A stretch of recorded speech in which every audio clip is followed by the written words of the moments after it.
In that cold, where even breath turns into silence and silence begins to scream, there, a fragile life lay still, slowly slipping away from itself. No voice, no cry, just a heartbeat learning to give up.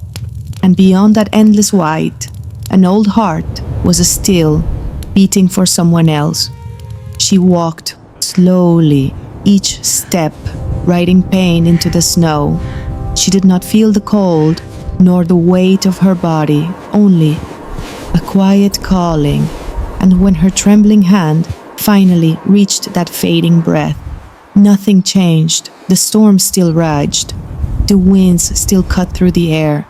But in that moment, two unfinished lives became one. Sometimes, warmth is not found in fire. It lives in a touch, in a feeling that whispers, "I am here and I will not let go."